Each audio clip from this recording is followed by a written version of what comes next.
Deposit ചെയ്തത്. അപ്പൊ അവിടെ സംഭവിച്ച കേസ് എന്ന് പറഞ്ഞാൽ അദ്ദേഹം ആ കറക്റ്റായിട്ട് അതിന്റെ ജെനുവിനിറ്റി ചെക്ക് ചെയ്തില്ല.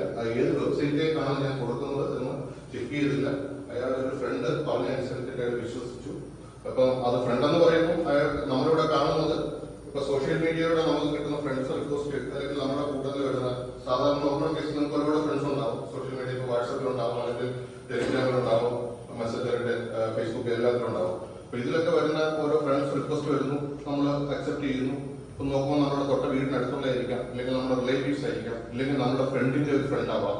അപ്പൊ അങ്ങനെ ആ ഒരു ഗണത്തിൽ പെടുന്നതായിരിക്കും. നമ്മളത് അക്സെപ്റ്റ് ചെയ്ത് നമ്മുടെ കൂട്ടത്തിലായി. അതിനുശേഷം ഇയാൾ നമ്മളുമായിട്ട് ചാറ്റ് ചെയ്യുക, അല്ലെങ്കിൽ നമ്മുടെ പോസ്റ്റുകൾ മനസ്സിലാക്കിക്കൊണ്ട് അതിൽ നിന്ന് നമ്മുടെ ആക്ടിവിറ്റീസ് ഓരോന്ന് മനസ്സിലാക്കും.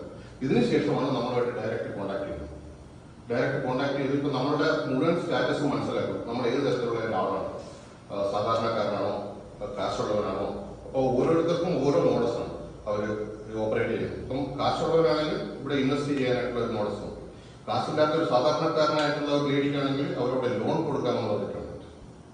അപ്പം ഓരോ ഏത് തരത്തിലുള്ള ആൾക്കാരാണ് ഇതിനെല്ലാം ബേസ് ആയിട്ട് ഇതിന്റെ ബാക്ക് എൻഡിൽ വർക്ക് ചെയ്യുന്ന ഒരു സോഷ്യൽ മീഡിയ ഉണ്ട്. അപ്പൊ ഏതെങ്കിലും ഒരു സോഷ്യൽ മീഡിയയിലൂടെ ആയിരിക്കും നമുക്ക് ഇത് വരുന്നത്. അപ്പൊ അത് നമ്മളോട് ശ്രദ്ധിക്കേണ്ട കാര്യം, സോഷ്യൽ മീഡിയയിൽ നമ്മുടെ ഫ്രണ്ട്സ് ആയിട്ടുള്ള ആൾക്കാർ തരുന്ന ലിങ്കുകളിലൂടെ ഒരു കാരണവശാലും നമ്മൾ ഇത്തരം ആക്ടിവിറ്റീസിൽ പോകരുത് എന്നുള്ളതാണ്.